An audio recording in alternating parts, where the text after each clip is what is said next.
아멘. 여기서 앞뒤서는 인사하겠습니다. 복 있는 사람이 됩시다. 은혜 받읍시다. 다 잘 될 것입니다. 오늘은 창세기 26장 말씀을 읽었습니다. 본문은 하나님께서 아브라함에게 약속하신 그 약속을 아브라함의 아들 이삭에게 다시 한번 반복해서 약속의 말씀을 주고 있습니다. 이 언약은 하나님이 친히 주신 약속이고 또 하나님께서 하나님의 열심으로 이루시는 약속의 말씀입니다. 특별히 아브라함의 아들 이삭은 하나님께서 아브라함에게 은혜를 주셔서 그의 상속자로 태어난 아들이고 또 이 아들에게 다시 한번 하나님께서 반복해서 이 말씀을 주고 계시는데 오늘 본문의 말씀을 보면 특별히 5절에 이렇게 되어 있습니다. 이는 왜냐하면 아브라함이 내 말을 순종하고 내 명령과 내 계명과 내 율례와 내 법도를 지켰음이라 하시니라 이렇게 되어 있는데 이삭에게 하나님께서 복을 주시는 근거는 그의 아버지 때문이다라고 말합니다. 다시 말하면 이삭의 공로가 아닌 아브라함의 순종 때문이다. 이것은 이삭 자신이 하나님 앞에 순종하고 명령과 계명과 율례와 법도를 지켜서 받는 복이 아니고 그의 아버지 때문이다라고 말합니다. 다시 말하면 이것은 하나님의 은혜라는 것입니다. 우리가 잘 아는 것처럼 아브라함이라는 사람이 하나님의 명령의 계명의 율례와 법도에 100% 순종한 그런 사람은 아니잖아요. 하나님께서 아브라함을 부르셨을 때 아브라함은 가나안 땅에 도착했지만 흉년이 있어서 애굽에 내려가게 되고 또 사라 할머니 바로의 왕궁에 들어가고 창세기 20장에는 아비멜렉의 왕궁에 들어가고 이런 어이없는 일들이 막 벌어진단 말이에요.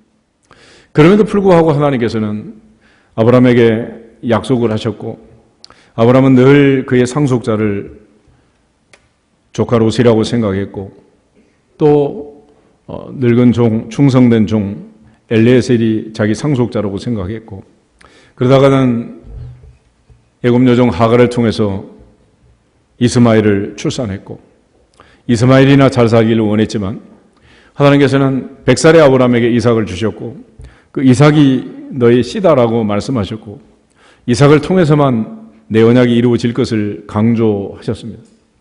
이런 과정을 통해서 하나님께서 아브라함에게 약속하시며 아브라함이 마침내 그 아들 이삭을 모리아산에 번제로 드렸고 아브라함이 순종하게 된 것처럼 하나님께서 이삭에게도 은혜를 주시고 그의 모든 실수에도 불구하고 또 하나님께서 은혜를 베푸셔서 그 약속을 이루실 것을 오늘 다시 한번 약속하고 있는 내용입니다. 그런 차원에서 하나님의 언약이라는 것은 인간의 공로가 아닌 하나님의 은혜로 이루어지는 것이고 아브라함의 언약이 이삭을 통해서 이루어지는 것도 결국 이삭의 공로가 아닌 아브라함의 순종 때문이라고 가르쳐 주고 있습니다. 오늘 우리가 신앙생활을 하면서 내게 이루어진 모든 것이 하나님의 은혜라는 것을 깨닫고 깨닫는 그 수준과 높이와 깊이에 따라서 우리 신앙은 더욱더 성숙한 상태로 들어가게 될 것입니다. 그렇지만 아직도 여전히 내가 뭔가를 한다고 생각하면 이제 걸음마 단계일 뿐인 거예요. 겉으로 볼 때는 내가 하는 것 같지만 실상은 내가 아니고 하나님의 은혜라는 것을 성경은 다시 한번 이 이삭의 언약을 통해서 우리에게 강조해 주고 있습니다. 우리 창세기 18장을 먼저 한번 보겠습니다. 창세기 18장에 보면 소돔과 고모라가 멸망한다는 소식을 듣고 아브라함이 하나님 앞에 기도하게 되는데 그런 기도 전에 하나님께서 다시 한번 그에게 약속하는 내용이 나와 있습니다. 17, 18, 19 세 절을 보겠습니다. 여호와께서 이르시되 내가 하려는 것을 아브라함에게 숨기겠느냐? 아브라함은 강대한 나라가 되고 천하 만민은 그로 말미암아 복을 받게 될 것이 아니냐? 내가 그로 그 자식과 권속에게 명하여 여호와의 도를 지켜 의와 공도를 행하게 하려고 그를 택하였나니 이는 나 여호와가 아브라함에게 대하여 말한 일을 이루려 함이니라. 아멘. 하나님께서 친히 아브라함에게 오셔서 말씀을 하고 있습니다. 이것은 아브라함의 꿈이나 아브라함의 비전이 아니고 하나님이 주신 약속이었습니다. 하나님께서는 아브라함을 강대한 나라로 만들고 천하 만민이 그로 말미암아 복을 받게 할 것을 약속하고 있습니다. 하나님이 아브라함에게 준 언약의 두 가지 중요한 요소는 하나는 땅을 준다는 것이고 하나는 그 땅에 살 수 있는 자식을 허락하겠다라는 내용인데, 하나님께서 아브라함에게 다시 한번 이 약속을 하신 것은 아브라함으로 하여금 롯을 빨리 놔라, 그건 너의 상속자가 아니다 라는 것을 강조하고 있는 것입니다.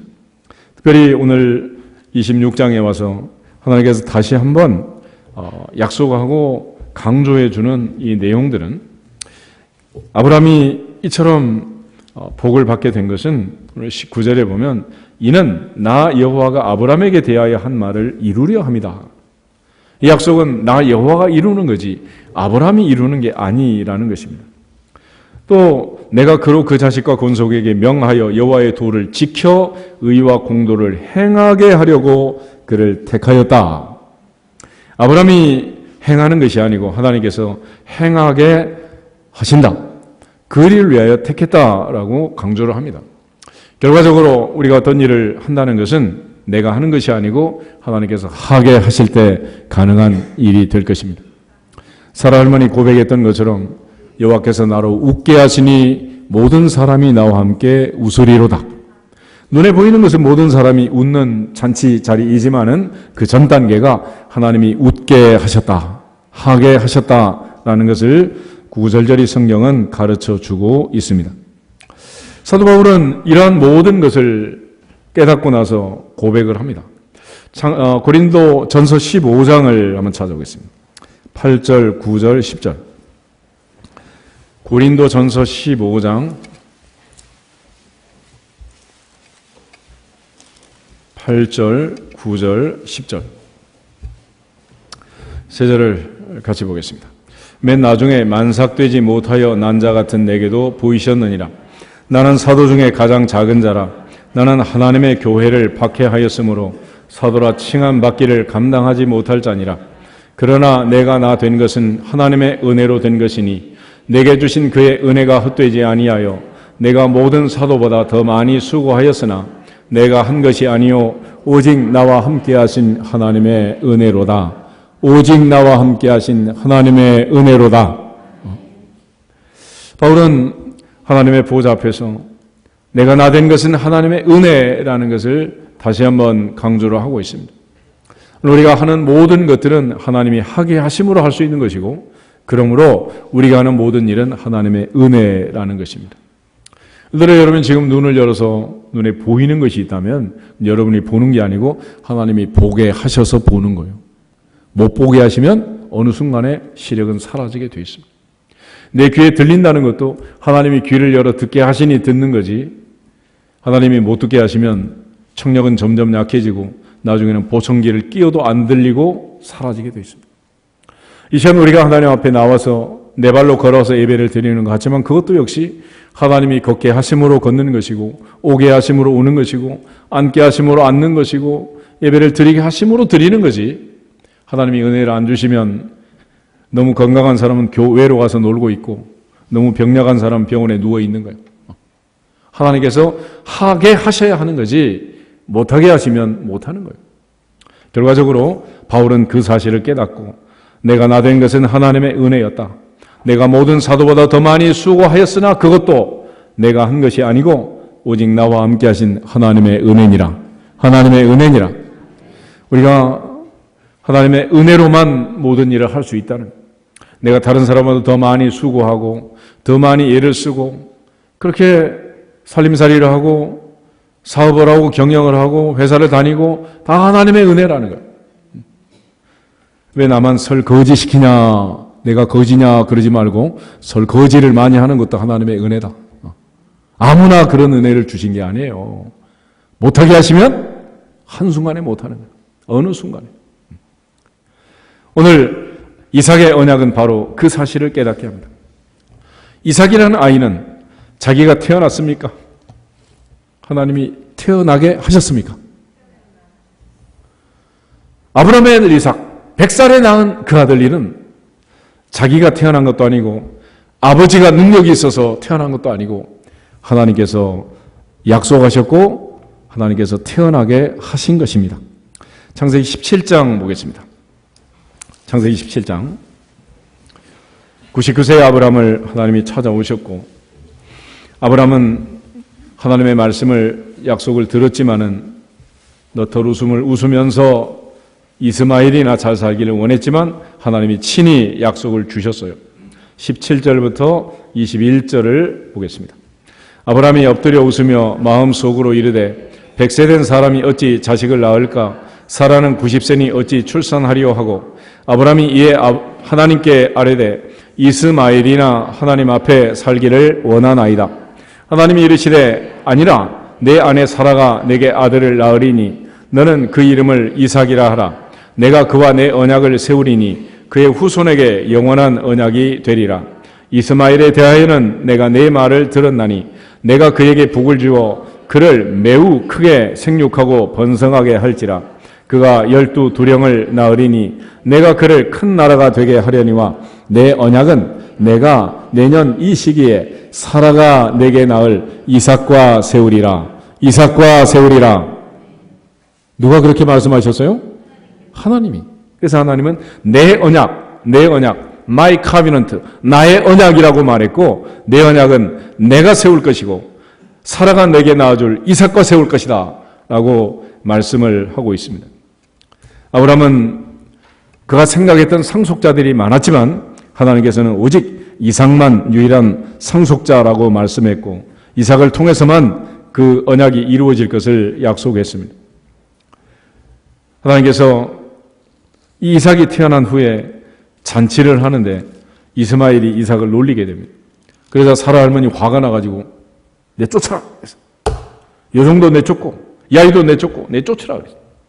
아브라함이 얼마나 근심이 되겠어요. 근데 하나님이 오셔서 얘기를 다시 하게 됩니다. 21장 보시면은 21장 8절부터 12절을 보겠습니다. 아이가 자라매 젖을 떼고 이삭이 젖을 떼는 날에 아브라함이 큰 잔치를 베풀었더라. 사라가 본즉 아브라함의 아들 애굽 여인 하갈의 아들이 이삭을 놀리는지라. 그가 아브라함에게 이르되 이 여종과 그 아들을 내쫓으라. 이 종의 아들은 내 아들 이삭과 함께 기업을 얻지 못하리라 하므로 아브라함이 그의 아들로 말미암아 그 일이 매우 근심이 되었더니 하나님이 아브라함에게 이르시되 내 아이나 내 여종으로 말미암아 근심하지 말고 사라가 내게 이른 말을 다 들으라. 이삭에게서 나는 자라야 내 씨라 부를 것임이니라. 아멘. 하나님의 약속의 말씀을 보면 하나님은 오직 한 가지를 약속합니다. 아브라함의 씨가 있지만은 아브라함이 생각한 상속자가 있었지만 오직 하나님은 이삭을 약속했고 그 이삭에게서 나는 자가 너의 씨다라고 말씀해서 하갈과 이스마엘을 내쫓도록 했습니다. 할머니 입장에서야 당연히 그렇게 얘기하지만 할아버지 입장에서 보면 얼마나 가슴 아픈 일이에요. 그렇지만 하나님이 하신 말씀은 이삭만이 상속자가 될 수 있다라고 말씀하셨고 오직 이삭만 너의 씨다. 이삭에게서 나는 자라야 너의 씨다 라고 강조를 하고 있는 거예요. 나중에 이제 22장을 보면 이삭이 성장한 후에 하나님 앞에 번제를 드렸잖아요. 이삭을 바친 후에 하나님이 다시 한 번 더 그에게 약속을 주셨습니다. 22장 가서 16절, 17절, 18절, 3절을 같이 한번 보겠습니다. 창세기 22장 16절. 이르시되 여호와께서 이르시기를 내가 나를 가리켜 맹세하노니 내가 이같이 행하여 내 아들 내 독자도 아끼지 아니하였은즉 내가 내게 큰 복을 주고 내 씨가 크게 번성하여 하늘의 별과 같고 바닷가의 모래와 같게 하리니 내 씨가 그 대적의 성문을 차지하리라. 또 내 씨로 말미암아 천하 만민이 복을 받으리니 이는 내가 나의 말을 준행하였음이니라 하셨다 하니라. 아멘. 하나님께서 다시 한번 이삭을 통해서 천하 만민이 복을 받도록 아브라함에게 약속하셨고 아브라함의 상속자는 오직 이삭밖에 없다라는 것을 다시 한번 강조해 주신 것입니다. 그리고 나서 이제 하나님께서 아브라함의 아들 이삭을 장가를 보내고 그 아들 이삭으로 하여금 또 이제 야곱가에서 쌍둥이를 출산하게 하시는데 창세기 24장을 보면은 거기에 이제 아브라함이 늙은 종 엘리에셀을 환도뼈에 손을 놓고 언약한 다음에 하나님 앞에서 내 며느리를 데려와라 라고 이제 약속을 하게 됩니다.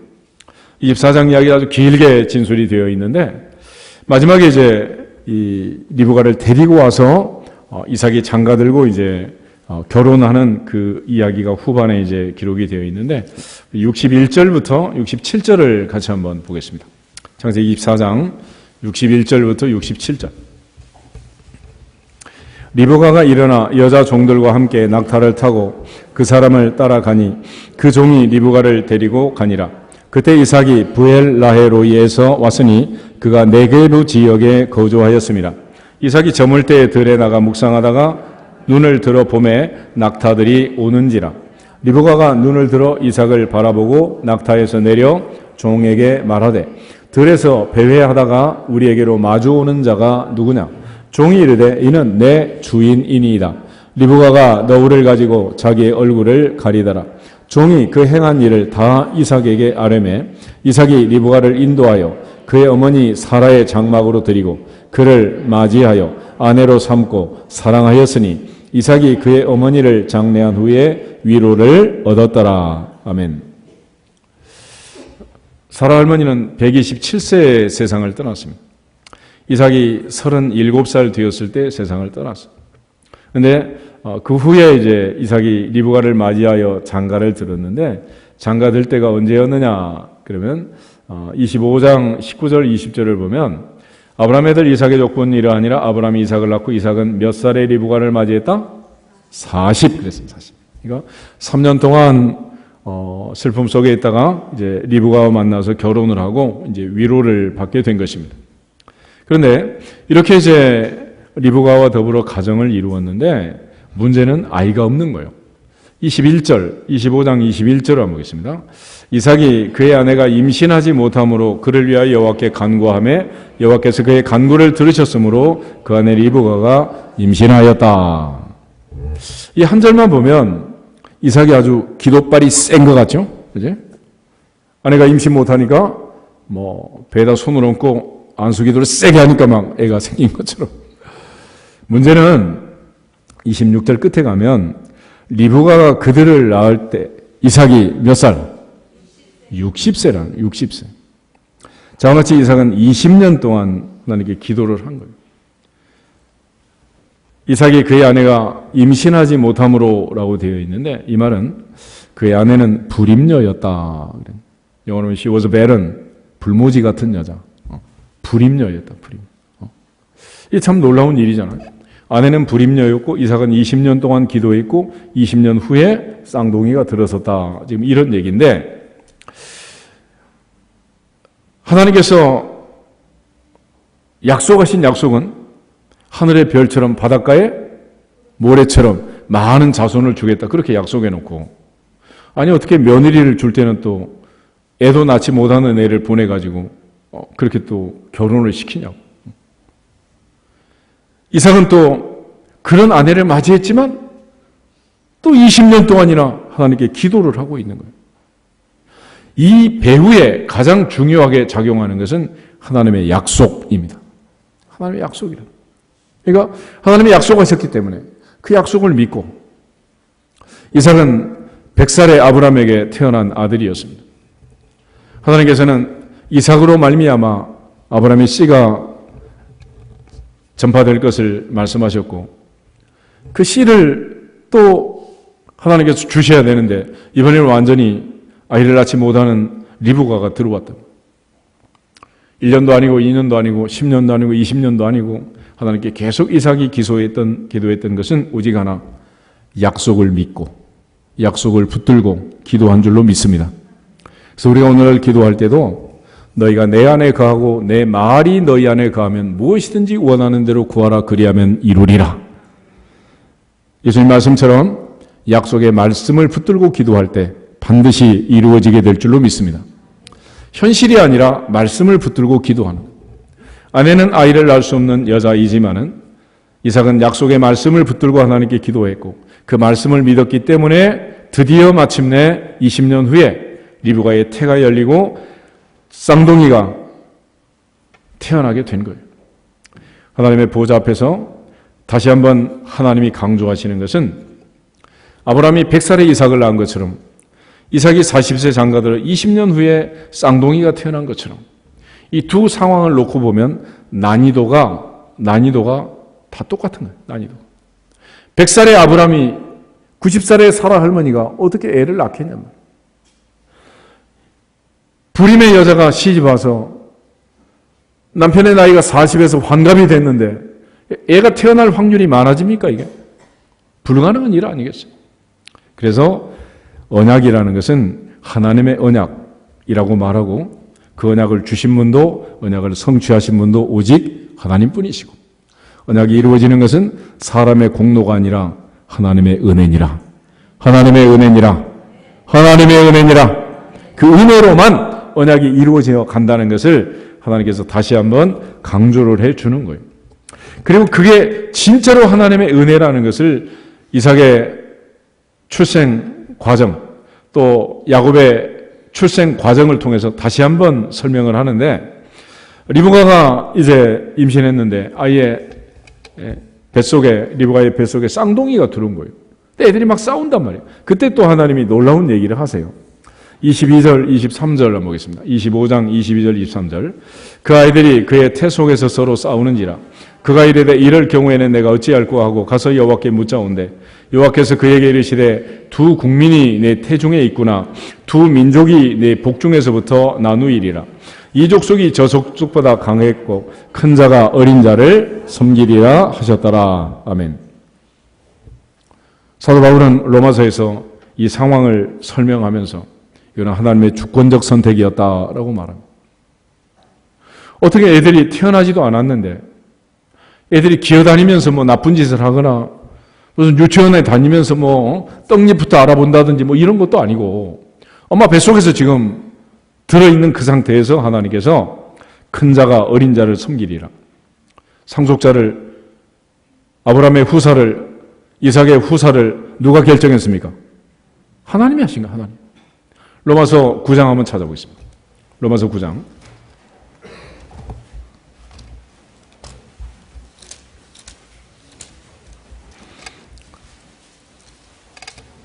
로마서 9장 7절부터 13절을 보겠습니다. 7절. 또한 아브라함의 씨가 다 그의 자녀가 아니라 오직 이삭으로부터 난 자라야 내 씨라 불리리라 하셨으니 곧 육신의 자녀가 하나님의 자녀가 아니요 오직 약속의 자녀가 씨로 여기심을 받느니라. 약속의 말씀은 이것이니 명년 이때에 내가 이르리니 사라에게 아들이 있으리라 하심이라. 그뿐 아니라 또한 리브가가 우리 조상 이삭 한 사람으로 말미암아 임신하였는데 그 자식들이 아직 나지도 아니하고 무슨 선이나 악을 행하지 아니한 때에 택하심을 따라 되는 하나님의 뜻이 행위로 말미암지 않고 오직 부르시는 이로 말미암아 서게 하려 하사 리브가에게 이르시되 큰 자가 어린 자를 섬기리라 하셨나니 기록된 바 내가 야곱은 사랑하고 에서는 미워하였다 하심과 같으니라. 아멘. 하나님께서 아브라함의 상속자를 결정했던 것처럼 이번에는 이삭의 상속자를 하나님이 친히 결정하셨습니다. 이러한 부르심과 선택과 결정의 과정을 보면 첫째는 무조건이라 무조건. 조건이 없어요. 인간이 볼 때 어떤 조건이 없다. 또 하나는 하나님의 은혜다라는 것입니다. 그래서 무조건적 선택, 불가항력적 은혜 이런 표현을 쓰는 거예요. 하나님께서 선택할 때 어떤 조건을 보고 선택한 것이 아니었다. 또 하나님께서 은혜를 주셔서 인간이 할 수 없는 일들을 친히 행할 수 있도록 하나님께서 은혜를 베풀어 주시고 계신다는 것을 다시 한번 강조해 주고 있습니다. 오늘 이삭을 통해서 하나님께서 다시 한번 하나님의 은혜를 우리에게 가르쳐 주고 있는데 75세 아브라함이 부름을 받아 100살의 아들을 낳고 이 아들을 하나님께 바치고 순종할 수 있었던 것, 그 모든 것이 하나님의 은혜니라. 그리고 나서 이 이삭을 통해서 다시 한번 리브가를 통해 두 아이를 출산하게 되고 출산 과정을 통해서 큰 자가 어린 자를 섬긴다. 내가 야곱은 사랑하고 에서는 미워한다. 이런 말씀을 통해서 다시 한번 하나님께서 약속하시고 하나님께서 또 그 약속을 이루시는 분이라는 것을 알게 됩니다. 하나님은 이삭에게 약속한 것을 야곱에게 약속하시고 아브라함에게 약속한 것을 이삭에게 약속하시고 약속한 그것을 이루시는 과정에 아브라함도 실수가 많고 이삭도 실수가 많고 야곱은 더 실수가 많지만은 이 모든 것을 하나님께서 덮어서 넘어가게 하시고 마침내 믿음의 조상의 반열에 아브라함과 이삭과 야곱을 세워서 그 천대가 복을 받도록 은혜를 베푸신 줄로 믿습니다. 오늘 창세기 26장 다시 보시면 아브라함 때 첫 흉년이 들었더니 또 그 땅에 흉년이 들었다 그랬습니다. 이야기의 배경은 흉년입니다. 흉년. 당시에 왜 이렇게 흉년이 많았느냐 그러면 우리나라 요즘은 이제 뭐 댐을 많이 만들고 해서 이제 그야말로 좋은 나라가 되었지만 옛날에는 이제 천수답이라고 해요. 천수답. 그래서 물이 없으면은 사실은 사람이 살 수가 없지요. 대부분의 도시라는 것은 이제 강이 있는 곳에 형성이 되는 거 아니겠어요? 그래서 세계적으로 유명한 도시에는 다 이제 강이 있단 말이에요. 강이. 뉴욕에도 허드슨 강이 흐르고 영국 런던에도 템즈 강이 흐르고 다 강이 흘러. 그 옛날 애굽에는 최고의 강 나일강이 흐르고 있잖아요. 서울이 이만큼 이제 큰 도시가 된 것은 한강이라는 이 강이 있어서 그런 거지. 만약에 한강이 없으면 서울은 존재할 수 없는 거죠. 우리가 하늘만 바라보고 살던 그때 흉년이 들었다. 그래서 기우제를 드리고 바알 제사를 섬기고 뭐 이런 일들을 한 거예요. 그런데 하나님께서는 그 흉년에 이삭에게 찾아와서 애굽으로 내려가지 말아라. 내가 내게 지시하는 땅에 거주해라 그랬습니다. 아브라함 때 가나안 땅에 갔다가 흉년이 들자 애굽에 내려갔잖아요. 내려가서 큰 어려움을 당하게 되었던 것을 우리가 알고 있습니다. 사라 할머니 바로의 왕궁에 들어갔다 나오는 이런 끔찍한 일이 벌어졌다. 그래서 이삭에게는 너는 내려가지 마라. 근데 왜 사람들이 애굽으로 내려가느냐? 애굽에는 나일강이 있고 항상 농사가 풍년이고 양식이 풍족하고 그래서 많은 사람들이 내려가는 거예요. 롯이 소돔과 고모라를 선택할 때도 기준이 에덴 동산 같고 또 하나는 애굽 땅 같았다. 물이 넉넉했다라는 것이 선택의 조건이었습니다. 그런데 이 흉년의 하나님이 말씀하시면서 이 땅에 거주하면 내가 복을 준다라고 약속을 하는 거예요. 이게 오늘 본문 3절 4절인데 다시 한 번 더 읽겠습니다. 이 땅에 거류하면 내가 너와 함께 있어 내게 복을 주고 내가 이 모든 땅을 너와 내 자손에게 주리라. 내가 내 아버지 아브라함에게 맹세한 것을 이루어 내 자손을 하늘의 별과 같이 번성하게 하며 이 모든 땅을 내 자손에게 주리니 내 자손으로 말미암아 천하 만민이 복을 받으리라. 아멘.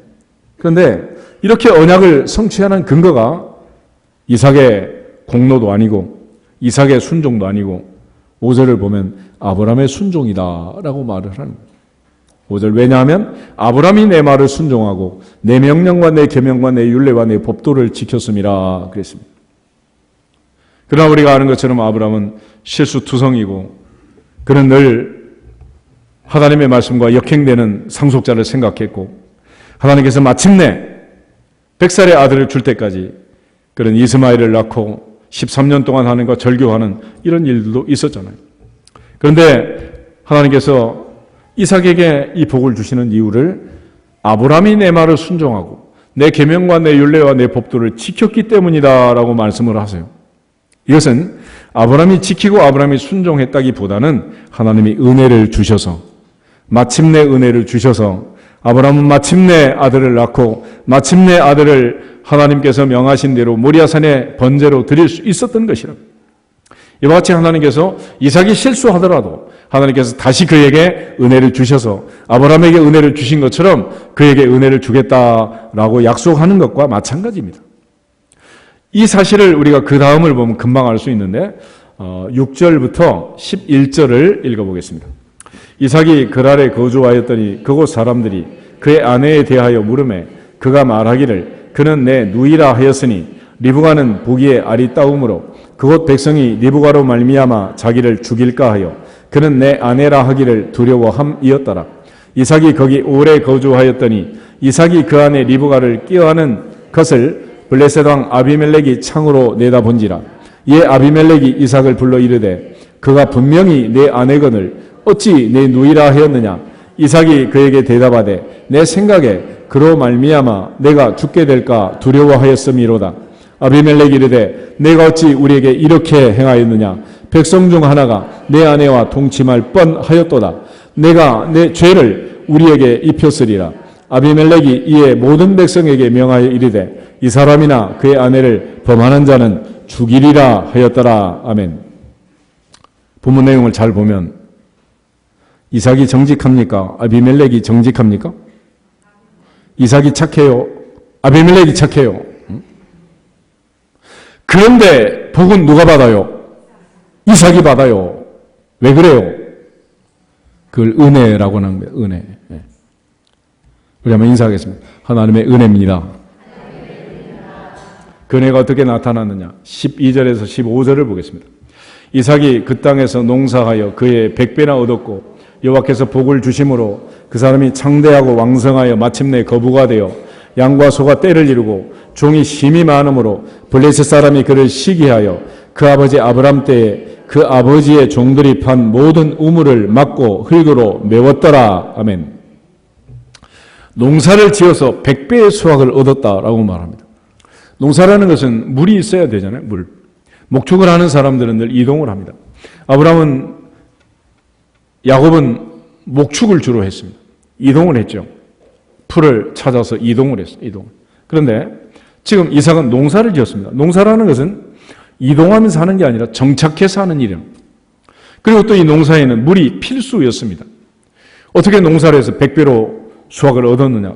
특별히 그 해는 흉년이었는데, 특별히 15절에 가면 이제 아브라함이 팠던 우물을 흙으로 메웠다라는 말이 나와 있는데, 당시에 이제 그 농사를 지을 때 관정을 해가지고 우물을 파서 그 물로 이제 농사를 지었다는 것을 우리가 알 수 있고, 그 다음 이야기들을 보면 이제 이삭은 우물을 파면은 샘이 터지게.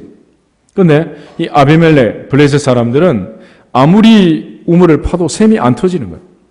나는 팔 때마다 샘이 터지고 상대는 100번을 파도 안 터지면 100배 돼야 안 돼요? 하나님이 그런 방법을 쓰신 거예요. 그래서 이삭이 농사하여 100배나 얻었는데 이유는 여호와께서 복을 주심으로 그 사람이 창대하고 왕성하여 마침내 거부가 되었다 그랬습니다. 처음부터 부자가 아니라 이런 과정을 거쳐서 하나님께서 마침내 거부를 만드셨다라고 말해요. 그런데 이렇게 하신 그 이유는 1절부터 우리가 11절에 본 것처럼 앞부분에는 하나님의 언약, 약속의 말씀이 있고 뒷부분엔 이삭의 실수, 거짓말이 기록이 되어 있습니다. 그런데 하나님께서는 이삭의 거짓말을 덮으시고 이삭에게 한 약속대로 하나님이 이루셔서 하나님이 그에게 복을 주신 거예요. 그리고 하나님께서 그에게 얼마나 복을 주셨는가 하는 것을 증거하는 것은 우리가 100배로 수확을 얻었다라는 이런 표현도 있지만은 15절을 보면 알 수 있어요. 15절에 그 아버지 아브람 때 그 아버지의 종들이 판 모든 우물을 흙으로 메웠다 그랬습니다. 흙으로 메웠다. 근데 이유가 14절 후반에 양과 소가 떼를 이루고 종이 심이 많음으로 블레셋 사람이 그를 어떻게 했다? 시기했다. 시기했다. 그러니까 내가 진짜로 복을 받았는지 안 받았는지는 뭘 보면 알 수 있어요? 시기를 하는지 안 하는지를 보면 알 수 있어요. 아담과 하와가 에덴 동산에 살았습니다. 사탄이 와서 유혹하고 시기해가지고 내쫓은 거예요. 나는 내가 이쁘다고 미스 코리아라고 생각하는데 아무도 나를 시기하지 않으면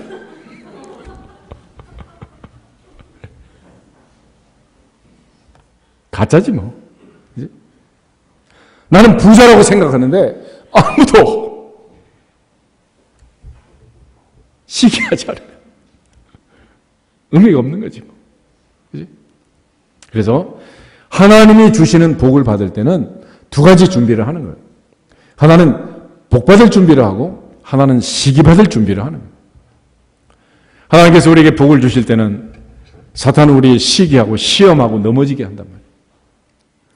우리가 가는 길이 항상 꽃길만 같으면 얼마나 좋겠어. 그렇지만 가시밭길이 항상 등장하고 있다는 거예요. 긴 인생을 살아가면서 항상 봄날만 있으면 얼마나 좋겠습니까? 그렇지만 비가 오고 바람이 부는, 태풍이 오는 흐린 날이, 좋지 않은 날이 얼마든지 올 수가 있단 말이에요. 하나님께서 우리를 사랑하시고 우리에게 복을 주시고 은혜를 주셔도 하나님은 항상 복을 주지만 세상은 우리를 유혹하고 시험하고 질투하고 시기한다라는 것을 그래서 다시 한번 깨닫게 합니다. 시편의 다윗의 시편을 보면 항상 등장인물이 셋입니다. 먼저는 하나님이 등장하고 하나는 다윗 내 자신이 있고 한쪽에는 원수가 있는 원수. 이 3자의 관계에서 하나님은 항상 내게 복을 주지만 원수는 나를 시기하고 질투하고 빼앗고 이런 일을 한단 말이에요. 하나님께서 아브라함에게 복을 주셨고 그 아들 이삭에게 복을 약속하셨고 그 복을 100배나 넘치도록 부어주셨고 양과 새가 때를 이루고 종이 힘이 많고 마침내 왕성하여 거부가 됐습니다. 그런 모든 사람이 박수만 쳐주면 좋겠지만 내버려 두지 않는 거예요. 시기를 한다. 시기 질투.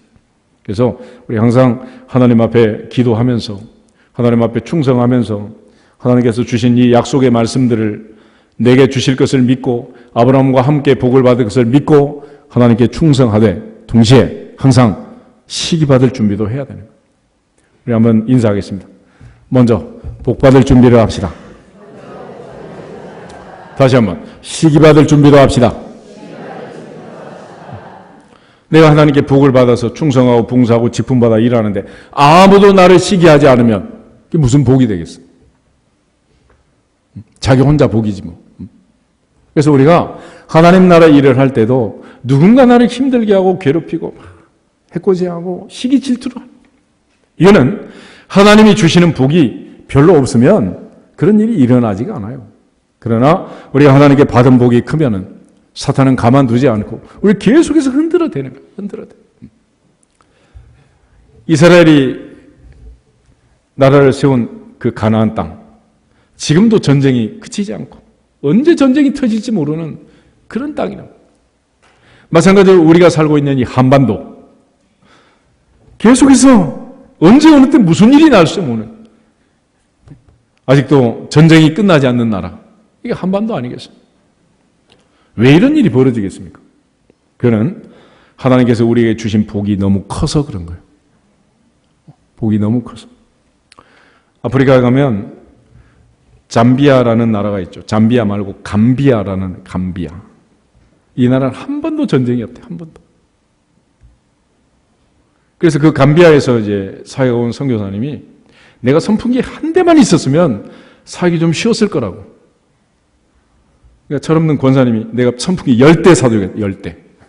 그러니까 선교사님이 하신 말씀이 선풍기 10대 아니라 100대 사주셔도 필요 없습니다. 전기가 안 들어오는데요. 전쟁 나겠어 안 나겠어? 그런 나라에 누가 들어가서 전쟁을 하고 빼앗으려고 하겠냐고. 시기할 게 있고 질투할 게 있어야 뭔가 들어가지. 요즘 뭐 뜨고 있는 나라 베트남. 연전생에 갔을 때 도대체 이 나라에 왜 이렇게 전쟁이 많았을까라고 이제 생각을 해봤는데 인도 차이나 반도의 해안선을 보면 전부 다 베트남이잖아요. 베트남에 붙어있는 대륙붕, 그 안에 매장되어 있는 석유 매장량이 세계 2위래, 2위.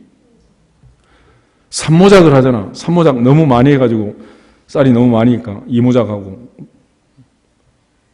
근데 쌀 생산량이 세계 2위. 전쟁 나겠어, 안 나겠어? 나겠어, 안 나겠어? 우리나라는 뭐 자원도 없고 아무것도 없다는데 아무것도 없으면 전쟁이 이렇게 아직도 안 끝나겠어요?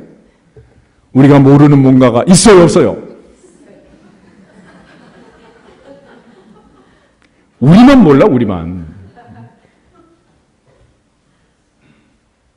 그러지 않는 이상 세계 가장 강한 나라들이 여기에 초점을 맞추고 이렇게 전선을 만들어 놓고 아직도 전쟁을 안 끝내고 그러겠어요.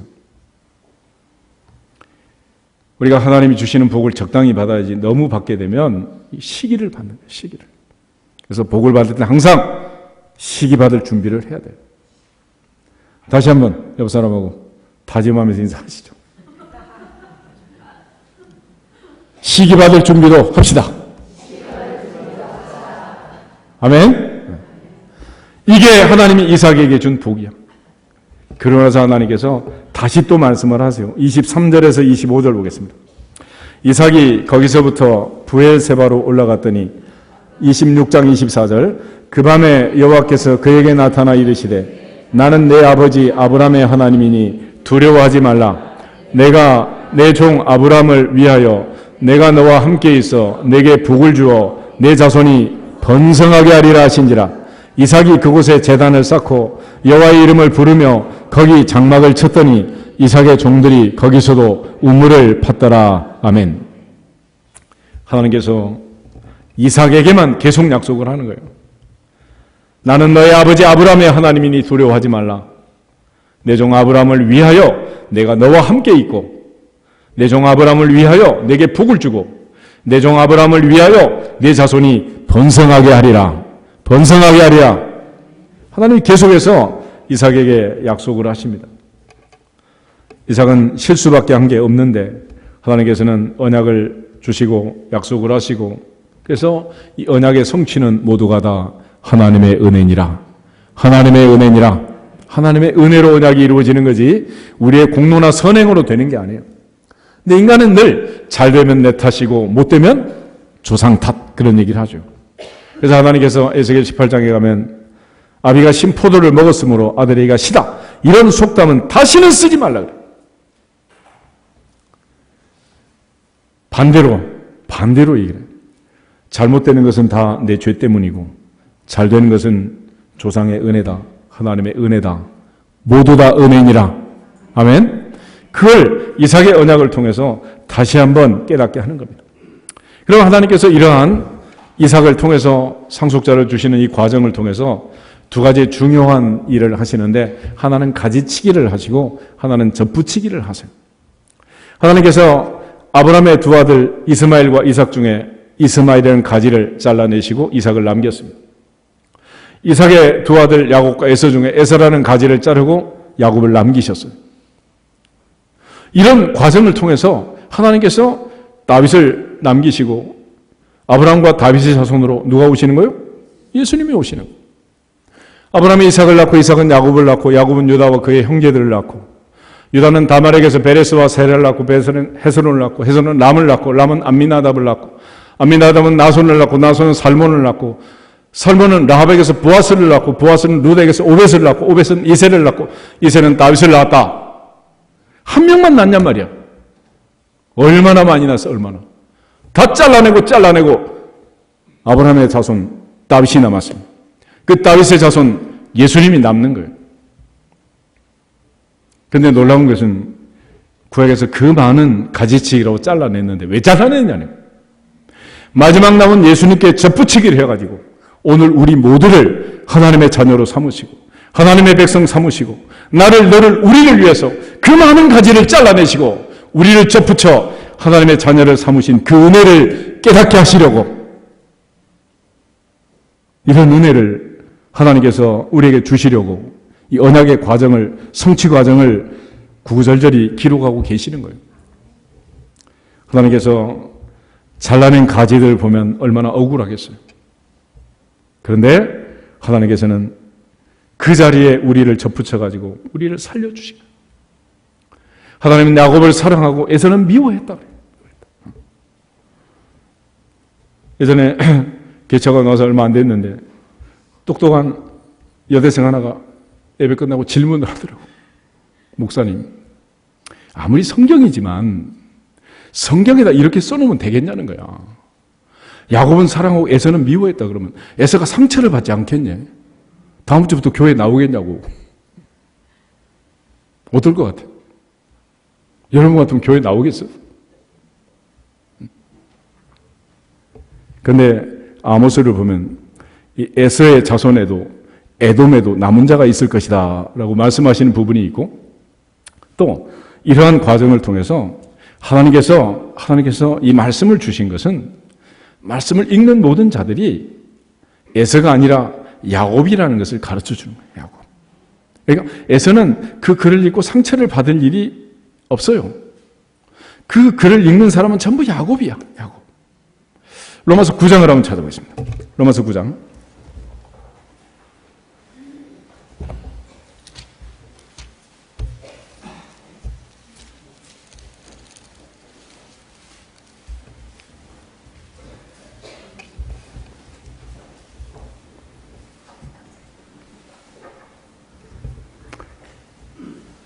(21절부터) (24절을) 보겠습니다. 토기장이가 진흙 한 덩이로 하나는 귀히 쓸 그릇을 하나는 천히 쓸 그릇을 만들 권한이 없느냐? 만일 하나님이 그의 진노를 보이시고 그의 능력을 알게 하고자 하사 멸하기로 준비된 진노의 그릇을 오래 참으심으로 관용하시고 또한 영광받기로 예비하신 바 긍휼의 그릇에 대하여 그 영광의 풍성함을 알게 하고자 하셨을지라도 무슨 말을 하리요? 이 그릇은 우리니 곧 유대인 중에서뿐 아니라 이방인 중에서도 부르신 자니라. 아멘. 하나님이 귀히 쓸 그릇이로 귀하게 만든 이 그릇들은 전부 다 누구다? 우리란 말이야. 우리. 야곱이다. 에서가 아니고 야곱이다. 우리란 우리. 그리고 하나님께서 이 가지치기와 접붙이기를 통해서 우리를 구원하신 얘기를 바울이 이제 설명을 하는 겁니다. 11장 보겠습니다. 로마서 11장.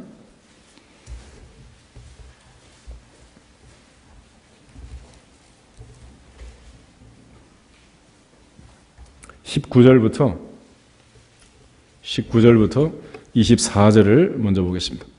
그러면 내 말이 가지들이 꺾인 것은 나로 접붙임을 받게 하려 함이라 하리니 옳도다. 그들은 믿지 아니함으로 꺾이고 너는 믿음으로 섰느니라. 높은 마음을 품지 말고 도리어 두려워하라. 하나님이 원 가지들도 아끼지 아니하셨은즉 너도 아끼지 아니하시리라. 그러므로 하나님의 인자하심과 준엄하심을 보라. 넘어지는 자들에게는 준엄하심이 있으니 너희가 만일 하나님의 인자하심에 머물러 있으면 그 인자하심이 너희에게 있으리라. 그렇지 않으면 너도 찍히는 바 되리라. 그들도 믿지 아니하는데 머무르지 아니하면 접붙임을 받으리니 이는 그들을 접붙이실 능력이 하나님께 있음이라. 내가 원 돌 감람나무에서 찍힘을 받고 본성을 거슬러 좋은 감람나무에 접붙임을 받았으니 원 가지인 이 사람들이야 얼마나 더 자기 감람나무에 접붙이심을 받으랴. 아멘. 하나님께서 가지치기와 접붙이기를 통해서 좋은 열매를 맺기를 원하시고 하나님께서 구원의 역사를 이루어 간다라는 것을 설명합니다. 구약에서 잘라낸 이스마엘의 자리에, 에서의 자리에, 수없이 많이 잘려나간 불신앙의 계보들의 자리에 오늘 이방인인 우리를 접붙여가지고 하나님의 자녀가 되게 했다는 거예요. 결론이 25절, 26절, 7절에 있습니다. 25, 26, 27 보겠습니다. 형제들아 너희가 스스로 지혜있다면서 이 신비를 너희가 모르기를 내가 원하지 아니하노니 이 신비는 이방인의 충만한 수가 들어오기까지 이스라엘의 덜어는 우둔하게 된 것이라. 그리하여 온 이스라엘이 구원을 받으리라.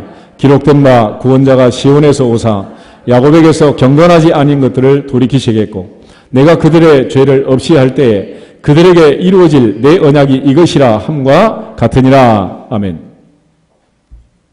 결국 이방인의 충만한 수가 들어올 수 있도록 이스라엘의 덜어는 완악하게 되었고 그 잘라낸 가지의 자리에 이방인의 충만한 수가 접붙임을 받아서 26절 그리하여 온 이스라엘이 구원을 받으리라. 여기서 말하는 온 이스라엘은 이방인의 충만한 수에다가 더하기 구약의 남은 자들이 온 이스라엘이 되는 거예요. 그래서 구약에서는 결국 예수님이 남는 것이고 예수님께 접붙임 받은 우리 모두가 다 이방인의 충만한 수가 하나님의 백성, 하나님의 자녀가 되어서 오늘도 이렇게 하나님께 예배를 드리게 된 줄로 믿습니다. 결국 우리 모두가 다 하나님의 능력으로 접붙임을 받아 상속자가 되었고 아브라함의 자손이 되었고 아브라함과 함께 복을 받는 이 복된 자리에 이삭처럼 야곱처럼 함께 서게 됐단 말이에요. 그래서 하나님께서 이스라엘을 쫓아내고 우리를 이렇게 이 자리에 앉힌 것이 하나님의 특별한 은혜라고 얘기를 합니다. 그래서 마태복음 8장 11절에 예수님이 말씀하실 때 이방인들은 동서로부터 와서 아브라함, 이삭, 야곱과 함께 천국에 앉는다. 그러나 본나라의 자손들은 다 쫓겨날 거다. 이런 말씀을 하세요.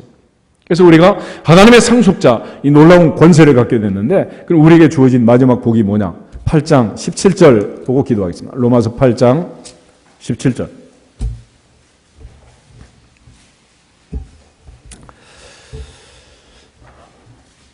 가지겠습니다. 자녀이면 또한 상속자, 곧 하나님의 상속자요 그리스도와 함께한 상속자니 우리가 그와 함께 영광을 받기 위하여 고난도 함께 받아야 할 것이니라. 아멘. 성소가 된다는 것은 뭐가 되는 거다? 상속자 되는 거다. 이삭은 아브라함의 상속자다. 야곱은 이삭의 상속자다. 아브라함과 다윗의 자손 예수님, 그 예수님으로 인하여 우리는 모두 다 하나님의 상속자, 그리스도와 함께한 상속자가 되어서 이제 우리는 천국을 상속하게 된다는 거예요. 하나님의 자녀들에게 있어서 이 놀라운 상속자의 복을 받기 때문에 아까도 얘기한 것처럼 두 가지를 준비해라. 하나, 17절. 그와 함께 뭘 받았나? 영광 받는다. 또 하나는 뭐 받는다? 고난 받는다. 이 두 가지. 그래서 즐거워하는 자는 찬송하고 고난 중에 있는 자는 기도하고, 하나님께서 우리에게 주시는 이 영광을 받기 위하여 고난을 받는. 그렇지만 18절에 있는 말씀처럼 현재의 고난은 장차 우리에게 나타날 영광과 비교할 수도 없다. 그랬습니다. 비교할 수도 없다. 잠시 잠깐 시기를 참고 견디면, 잠시 잠깐 고난을 참고 견디면 고난당한 것도 유익이 될 것이고, 장차 우리에게 나타날 그 영광의 나라에서 영원토록 살게 될 것이고, 천국의 소망을 가지고 살 수 있도록 아브라함의 상속자가 되는 이 복을 우리에게 주신 줄로 믿습니다. 그러므로 이 약속의 말씀을 믿고 아브라함처럼, 이삭처럼, 야곱처럼 흠이 많고 죄성이 많지만은 그러나 하나님께서 우리에게 은혜를 주셔서 마침내 아브라함의 상속자가 되고 그리스도의 상속자가 되고 하늘나라의 하나님의 상속자가 되어서 천국을 유업으로 받을 그날이 올 것을 믿습니다. 반드시 하나님이 약속하시고 그렇게 하실 줄로 믿습니다. 아브라함이 순종하게 한 것처럼, 이삭이 순종하게 한 것처럼, 야곱이 변화되어 이스라엘 되게 한 것처럼, 사울이 바울 되게 한 것처럼 우리를 변화시켜서 반드시 그 복을 주실 줄로 믿고 하나님 앞에 순종 또 순종하면 반드시 하나님께서 우리를 통해서 약속하신 그 약속대로 넘치는 복을 대대로 주실 줄로 믿습니다. 다 같이 마음을 모아서 주 예수 그리스도의 이름으로 순종할지어다 선포하고